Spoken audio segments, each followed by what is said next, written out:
The night was deep and heavy, the forest alive with strange sounds. The wind moved through the tall trees like whispers, and the moonlight struggled to touch the ground. Lyra, a young alien woman with bright violet eyes, walked alone through the shadows. Her steps were fast, her breath short. She had gone too far from her village, and now she was lost.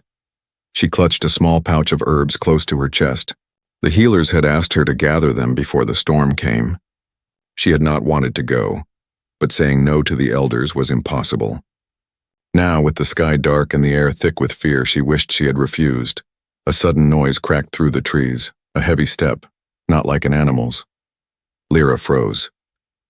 Her heart thudded painfully inside her chest. She turned slowly, her eyes searching the darkness. There, between the trees, a tall shadow moved. The figure stepped into a patch of moonlight, and her blood ran cold. His body was covered in strange, shining armor, scratched and scarred from many battles. In his hands he carried a weapon that glowed with a deadly light.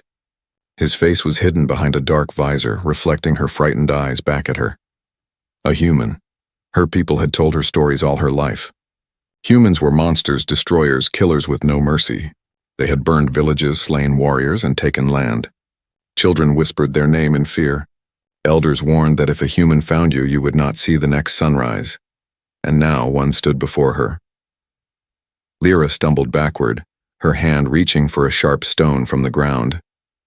She raised it weakly, though her hand shook. "Stay away," she whispered, though she knew he would not listen. The human did not move closer. He only tilted his head, watching her. His silence was worse than words. His weapon hummed softly, ready to strike. Her heart pounded louder. She imagined her end, quick, brutal, forgotten. She thought of her father who had died in battle against humans. She thought of her mother's warning. Never let a monster see your fear, for they feed on it. But her legs shook and her fear was plain. Then something unexpected happened. The human lowered his weapon. Slowly, with careful hands, he placed it on the ground beside him. Lyra blinked in shock. Monsters did not drop their claws. Monsters did not disarm themselves. Before she could understand, the human reached into a pouch on his belt. She gasped, thinking he would pull another weapon. Instead, he brought out a strip of white cloth. His movements were steady, deliberate. He crouched low, his hand open as if showing he meant no harm. Lyra's breathing quickened. She took a step back, but her foot slipped, and pain shot through her arm as it scraped against a sharp branch. She cried out softly, clutching the wound. Blood trickled down her skin. The human looked at her arm, then at her face. His eyes, faintly visible through the visor's glass, did not glow with cruelty. They carried something else, concern. He moved closer, slow as a predator but strangely gentle. Lyra pressed herself against a tree, trembling. She lifted the stone higher, ready to strike if he attacked. But he did not attack. He knelt before her, his tall body lowering until his eyes were level with hers. He reached out carefully, holding the strip of cloth. Her mind screamed at her to run, to fight, to do anything but stay. Yet her body would not move. She watched as his large hands wrapped the cloth around her bleeding arm, pulling it tight enough to stop the flow but gentle enough not to hurt. The world seemed to stop.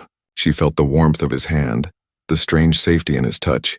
He tied the knot and stepped back, leaving the stone still in her shaking grip. For a long moment they stared at each other. The monster and the prey. But in her chest something cracked. He had not killed her. He had healed her. The human rose to his full height, his shadow tall and dark against the moonlight. He picked up his weapon again, but he did not raise it. He only looked at her one last time, then turned and walked into the forest. Lyra stood frozen, her arm bound in white, her heart pounding with confusion. The story said humans were monsters. Monsters did not save lives. Monsters did not show mercy, she whispered to herself, voice shaking. Why would he help me? The forest gave no answer. The only sound was the distant steps of the human fading into the night. And for the first time, Lyra began to wonder if everything she had been taught about monsters was a lie. The night had been long, but the memory of the human would not leave her mind. The alien woman, Lyra, walked back to her village with trembling steps. Her heart was still racing from what she had seen. A human had appeared before her in the jungle, tall, armored, and carrying a weapon that glowed like fire. She had expected death in that moment, the way all stories of her people described. Humans were monsters, killers who destroyed without mercy. But the monster had not killed her. Instead, he had crouched beside her, touched her bleeding arm with careful hands and wrapped a strip of white cloth around the wound. Lyra had not spoken a word, but her eyes had followed his every movement. His eyes, behind the helmet's glass, had not glowed red with rage but shimmered like calm steel. Then he left, vanishing into the shadows without a single word. When she entered the village, the others noticed her silence. The elders sat around the fire, their skin painted with the traditional marks of protection. One of them, an old warrior named Tar, lifted his gaze and frowned. "You saw something," he said. Lyra's lips trembled. "I saw the monster." A gasp went through the gathering. Mothers pulled their children closer, and young hunters gripped their spears tightly. Tar narrowed his eyes. "And you live? Then you lie, child. No one meets a human and lives to speak of it." "I did not lie," Lyra whispered. Her voice was weak, but there was a strange fire in it. "He touched me. He helped me." Laughter broke out. One of the younger warriors stepped forward. "Helped you? Monsters do not help. They destroy. They burn forests. They break bones. Do not confuse mercy with tricks, Lyra. He spared you so he can follow you here." Whispers rose. Fear spread quickly, as if her words had summoned doom into their camp. That night, Lyra sat alone outside her hut, staring at the stars. Her arm no longer bled thanks to the human's cloth. She ran her fingers over the bandage and shivered. Why had he done it? What kind of monster heals instead of kills? The stories told to every child since birth painted humans as demons who hunted for sport. Her own father had died in a battle against them. She had sworn never to trust one. But now doubt had entered her heart like a spark in dry grass. Sleep did not come easily. Images of the human haunted her dreams. His tall shadow, the light from his weapon, and the strange gentleness of his hands. She woke before dawn, restless.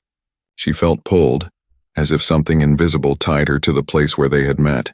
Against her better judgment, she left the village quietly and walked back into the jungle. The morning mist curled through the trees. Every sound made her nerves twitch. The rustle of leaves, the call of birds, the crack of branches. She moved slowly, her eyes scanning the shadows. Part of her prayed the human would not be there. Another part of her prayed he would. And then she saw him. He was kneeling beside a stream, helmet off, washing his face. For the first time she saw his true features. His skin was pale compared to hers, his hair short and dark, and his eyes deep blue like a winter lake. He looked less like a monster and more like a weary traveler. His armor lay beside him, scratched and dirty as if he had fought many battles before. Lyra's breath caught.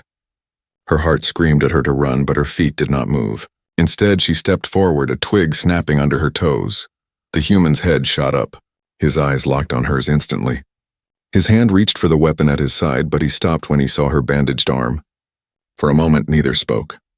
The forest around them was silent, holding its breath. Lyra raised her hand slowly, showing she had no weapon. Her voice shook. "Why, did you not kill me?"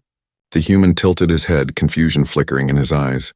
He seemed to struggle for words, then he spoke in broken fragments of her language. "No kill. No monster." His accent was rough, his tone heavy, but the words struck her heart like thunder. She blinked, unable to believe. The monster denied being a monster. He stood, moving carefully so as not to frighten her. He held out his hand, palm open, a gesture she recognized from stories of peace long forgotten. Lyra stared at the hand, her chest tight with fear. If she touched him, she would cross a line her people had warned against for generations. Behind her, she could almost hear the voices of her tribe. "Run, child. Do not trust him. He will trick you." But in front of her, she saw the truth. His eyes held no hunger, no cruelty, only tired honesty. Her fingers trembled as she reached forward, stopping just short of his palm. She pulled back suddenly, overwhelmed, her heart racing. Fear still lived inside her, thick as fog. But the first crack had appeared in the wall she had built her whole life. Without a word, she turned and ran back into the jungle. Yet as she fled, she carried not only fear but also a seed of doubt that would not stop growing. Lyra did not speak of her second meeting with the human. Her tribe already thought she was weak for saying he had spared her life. If they knew she had returned to the jungle, that she had seen him without his helmet, they would call her a traitor. So she kept silent, But silence could not kill the questions burning in her mind. Each night she lay awake, touching the bandage on her arm, replaying the sound of his broken words. No. Kill no monster. They clashed against everything she had been taught. Monsters did not speak like that. Monsters did not offer hands of peace. The next morning she could no longer resist. She slipped away before the sun had fully risen. Her heart guided her feet back to the stream. She told herself it was only curiosity, but deep inside she knew it was something more, something she could not name. When she reached the clearing, she stopped. The human was there again, but this time he was not washing his face. He was sitting on the ground, hunched over, his armor set aside, his shirt torn. His back carried deep scars, marks of battles long past. In his hands he held a small metal box glowing faintly. Lyra crouched behind a tree, watching him. He opened the box and took out packets of food. His movements were slow, careful. He tore one open, sniffed it, then placed it back without eating. His stomach growled so loudly that she heard it across the stream. He was hungry, starving even. Yet when a small animal, weak and limping, appeared from the bushes, the human reached into the box again, pulled out a ration, and tossed it toward the creature. The animal sniffed, then devoured the food eagerly. The human only smiled faintly and leaned back against the tree, his own hunger ignored. Lyra's chest tightened. Why would a monster feed a dying beast instead of himself? Her foot slipped against a stone, and the sound cracked through the silence. The human's head whipped around. He saw her instantly, his blue eyes sharp. For a moment she froze, expecting him to grab his weapon, but he did not. Instead, he waved her closer. Her heart thundered. Still, her feet carried her forward step by step until she stood across the stream from him. He pointed at the bandage on her arm, then at himself, as if reminding her, "I healed you." She nodded slowly, though fear still gripped her. Then he did something unexpected. He tapped his chest. "Eli." His voice was firm but soft. He repeated it, pointing to himself again. "Eli." Lyra blinked. A name. The monster had a name. She whispered, hesitant, "E." A faint smile touched his lips. Then he pointed at her. She stiffened, unsure. Her tribe had always said never to give one's name to an enemy. But something in his eyes told her he was not asking as an enemy. She swallowed and murmured, "Lyra." His smile widened. He repeated carefully, "Lyra." The sound of her name from his lips made her skin prickle with confusion. For a time they simply sat there, separated by the stream, watching each other. Eli pulled another packet from the box and held it up. Then he tossed it gently across the stream toward her. The small bag landed at her feet. She hesitated, looking down at it, then back at him. His expression was patient, encouraging.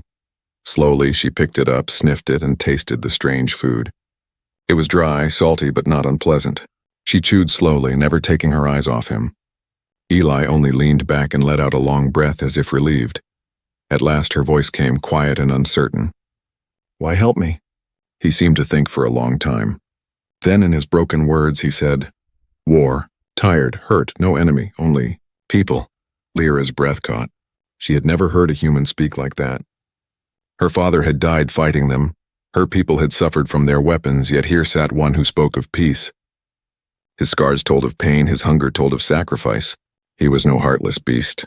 He was something else, but trust was not so easily given. She narrowed her eyes. "You could still be lying." Eli met her gaze without flinching. Slowly he lifted his weapon and placed it down on the ground beside him. He pushed it away, out of reach, then raised his empty hands. A gesture clear in every world. "I will not harm you." The act shook her more than any words. Monsters did not disarm themselves. Monsters did not show weakness. Yet here he was, offering her proof. Before she could speak again, the sound of distant voices echoed through the forest, her people searching. She panicked. If they found her with him, both would die. She shook her head, gesturing for him to hide. Eli understood instantly. He grabbed his armor and melted into the shadows of the trees. Her people passed by moments later, calling her name. She answered quickly, pretending to have been gathering herbs. They did not suspect. But as they left, she turned her head slightly and caught a glimpse of Eli's eyes shining faintly in the shadows, watching her, protecting her. For the first time in her life, Lyra felt torn between fear and trust. Between the teachings of her people and the truth she had seen with her own eyes. The monster had a secret. He was not a monster at all. The days passed slowly, but for Lyra, each sunrise carried the weight of a secret. She went about her duties in the village, gathering herbs, fetching water, helping elders, but her mind was never fully present. Her thoughts kept returning to the stream, to the scarred human who called himself Eli. She had not told anyone his name. To speak it aloud would be dangerous. Her people believed names carried power, and giving a monster a name would be like giving him life in their world. Yet when she whispered it to herself in silence, Eli, it did not sound like a monster's name. It sounded human, real. That evening, while the tribe sat around the fire, the elders told stories of old battles. Tar, the warrior elder, spoke with his usual anger. They burn our homes. They take our children. Their faces hide behind iron shells and their hearts beat only for war. Humans are beasts in flesh. Lyra stared into the flames, her hand unconsciously touching the bandage still wrapped around her arm. She wanted to shout, "No, not all of them," but fear kept her lips sealed. She was not ready to face the tribe's judgment. The next morning, she returned to the jungle. Something inside her pulled her back. Curiosity, maybe, or something stronger. She reached the stream and found Eli already there, waiting. He sat on a fallen log, his weapon resting beside him but not in his hands. When he saw her, he smiled faintly. Lyra froze, unsure how to approach. But he spoke first, his words broken but gentle. "You, come back." She nodded, moving closer but staying a safe distance away. "Only for a moment," she said softly. He tilted his head. "Scared?" Her chest tightened. "Yes, my people. They say you kill, that you are a monster." Eli's expression darkened with sadness. He looked down at his scarred hands, then slowly shook his head. "Not monster soldier, but..." Tired, the word soldier struck her. It was familiar. Her people used the same word. But to hear him admit tiredness, weakness, was something she had never imagined. Monsters were supposed to be strong always, never broken. Yet here he was, showing her a truth beyond stories.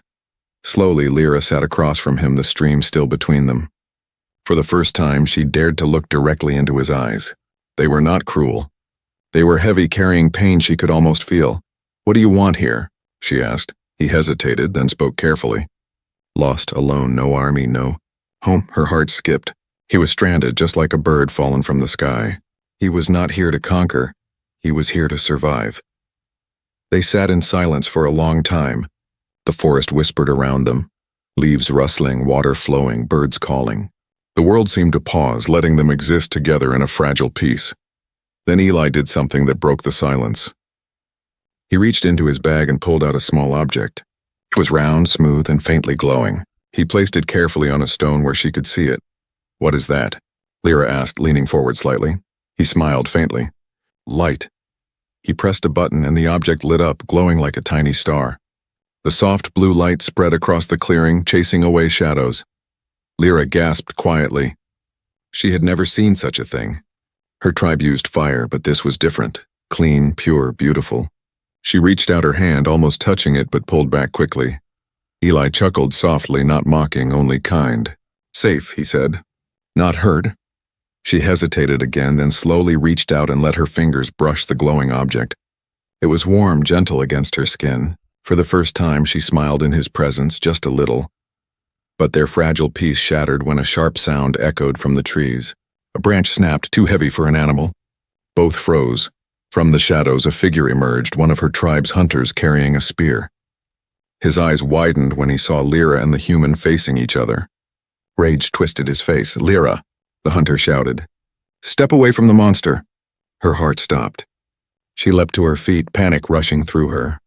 Eli did not move, but his hand drifted toward his weapon instinctively. "No!" Lyra cried, stepping between them. Her hands trembled, but she raised them toward the hunter. "He is not a monster. He saved me." The hunter's face twisted with disbelief and fury. "You dare defend it? You betray your people." He raised his spear, aiming it at Eli. Eli stayed still, eyes locked on the weapon. He could reach for his gun, but he didn't. Instead, he looked at Lyra, his expression calm, as if telling her, "Decide. Now." Her heart thundered. She had spent her life fearing monsters, but now she stood between her tribe and the one they called a monster. The walls of fear were cracking. The hunter's spear inched forward. Lyra's breath caught. She had to choose, to let fear win or to trust the human who had shown her kindness. The hunter's spear gleamed in the faint light as he stepped forward. His eyes burned with anger, his muscles tense. "Move, Lyra," he barked. "Do not stand in the way. This thing does not belong in our world." Lyra's heart pounded. She could feel the weight of the choice pressing on her chest. Behind her, Eli remained still, calm in a way that unsettled her. He did not raise his weapon, did not try to run. He simply watched her as though he was leaving his fate in her hands. "I said, move." The hunter roared. His spear tip touched her shoulder lightly, not enough to pierce, but enough to remind her that his patience was thin. Lyra's voice trembled, but she stood firm. "He is not what you think." "He saved me. Twice. If he wanted me dead, I would not be standing here." The hunter spat on the ground. "You believe his tricks? That is how monsters work. They feed you lies until your guard falls. Then they strike." His eyes darted to Eli. "Look at him. His scars are proof of battles. He is built for killing." Lyra shook her head. "No, his scars are proof of suffering. He is tired like us. He is alone." Her words only made the hunter angrier. He shoved her aside roughly, making her stumble. She gasped but did not fall. Eli, still behind her, tensed as if to catch her but forced himself not to move. His restraint was deliberate. He knew any sudden action might end in bloodshed. The hunter lifted his spear higher.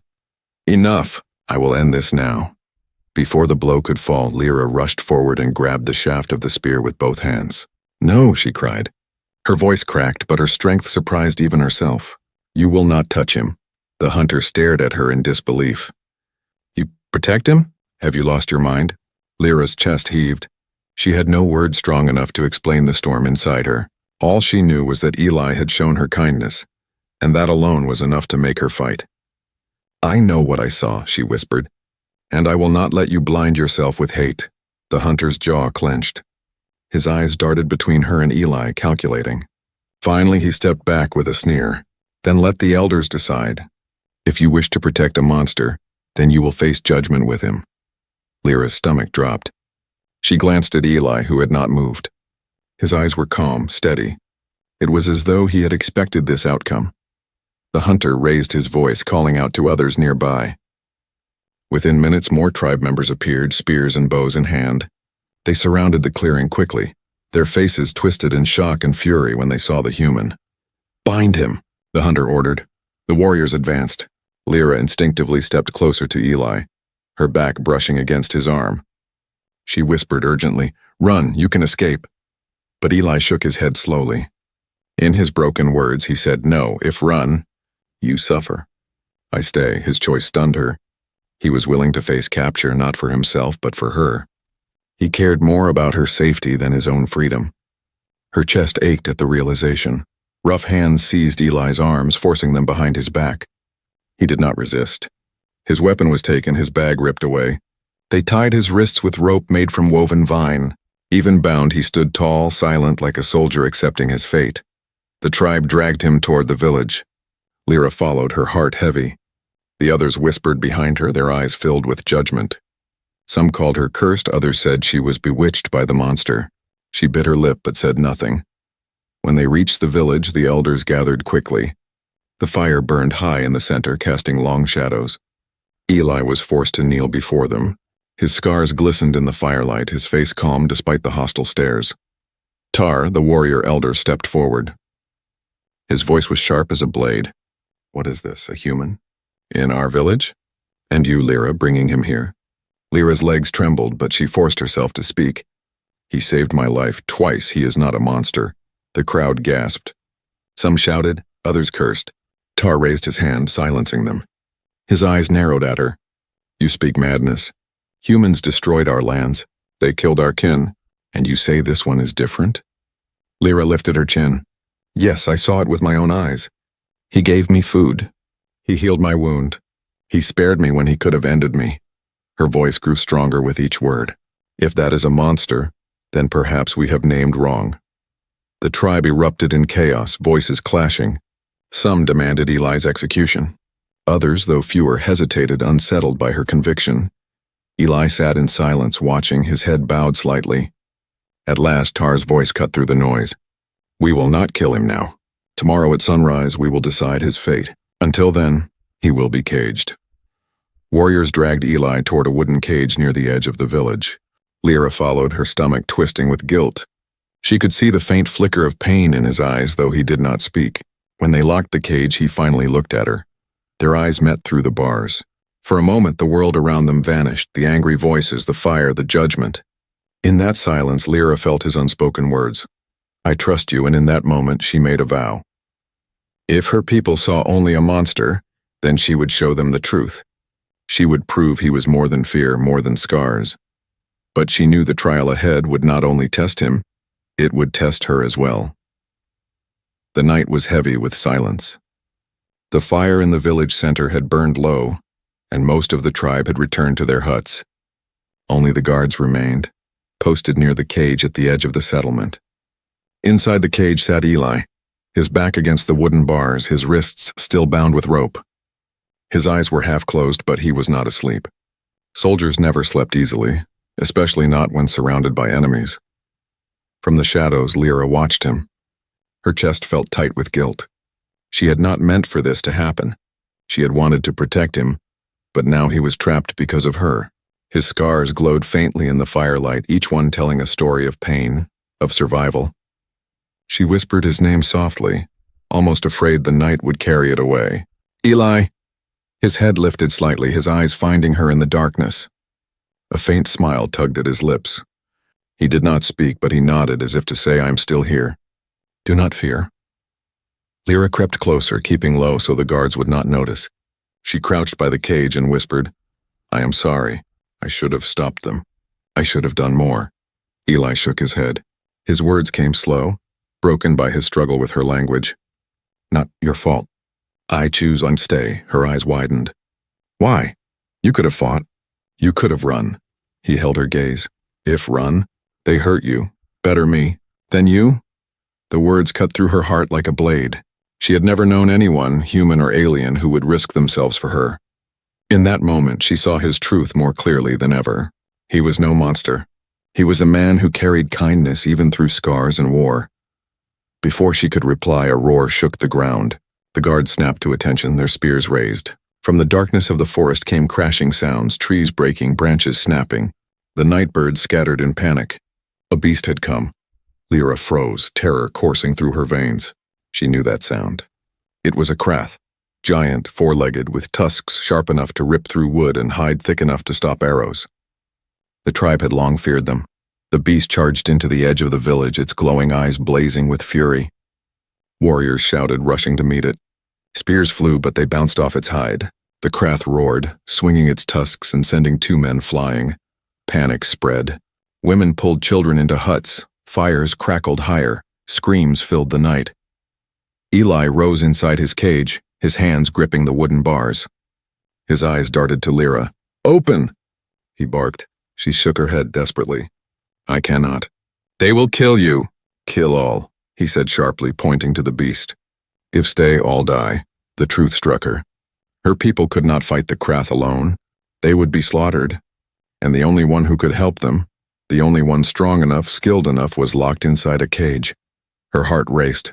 She looked around. The guards were already running toward the beast, leaving the cage unguarded. Hands shaking, she pulled at the knot of vines binding the cage door. It was tight, rough against her skin. Her nails tore, blood smeared her fingers, but she pulled harder. Finally, the knot loosened. She yanked the rope free and shoved the door open. Eli stepped out, towering over her.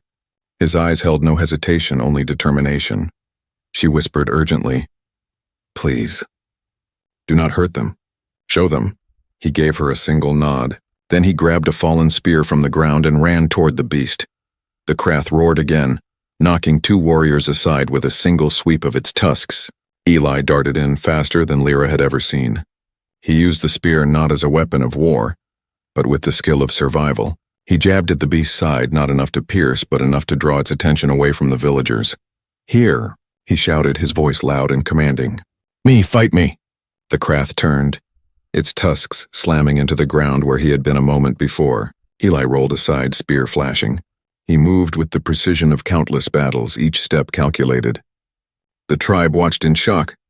The monster they feared was now protecting them. The beast lunged again. This time Eli rammed the spear into its eye. The Krath howled in pain, thrashing wildly. Warriors seized the chance, driving their own spears into its side. Together, human and alien, they brought the beast down. With a final roar, it collapsed to the ground, shaking the earth beneath it. Silence fell.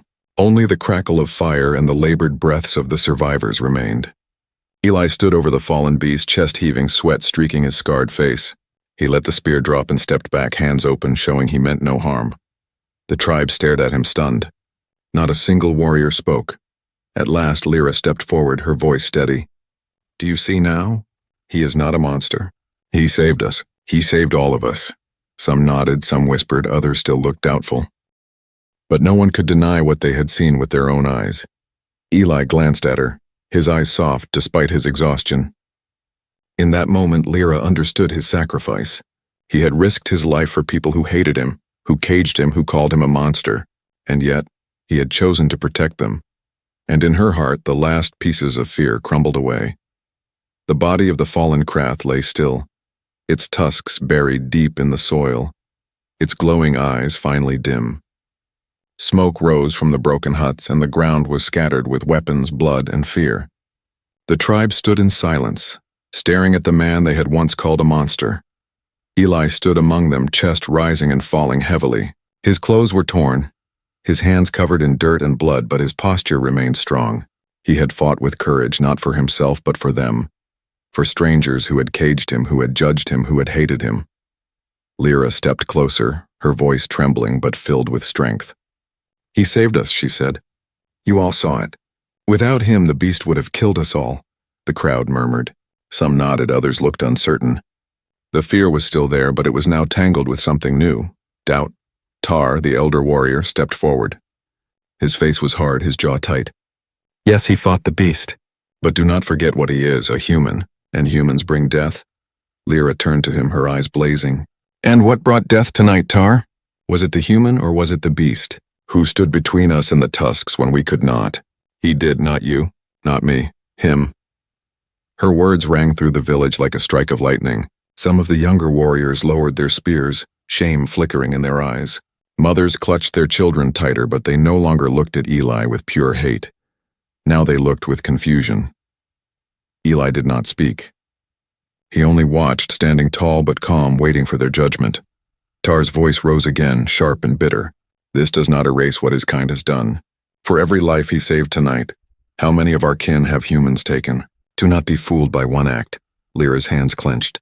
She stepped closer to Eli, standing by his side, her chin lifted. Maybe his kind brought pain, but so did ours. We fight, they fight. The cycle never ends. Yet here he stands, alone with every reason to kill us, and he did not. He chose to protect us. If that is not proof he is different, what more will convince you? The silence that followed was heavy. The villagers looked between the elder and the girl, between the old hate and the new truth. Then a small voice broke through. A child no older than 6 stepped from the crowd. His eyes were wide, his clothes dirty from the chaos. He walked toward Eli slowly, clutching a small wooden toy in his hand. His mother gasped but did not stop him. The boy stopped a few steps away from Eli, staring up at the scarred soldier. For a long moment, the village held its breath. Then the child whispered, "Thank you." He placed the wooden toy on the ground at Eli's feet and stepped back. Gasps spread through the crowd. The simple act shook them more than any speech. The innocence of the child cut deeper than arguments or history. Eli looked down at the toy, then at the boy. Slowly he bent down, picked it up, and held it carefully. His lips moved, forming the word softly, almost reverently. "Safe." Lyra's eyes burned with tears. In that moment she knew the wall of fear was breaking. Still, Tar's face twisted with resistance.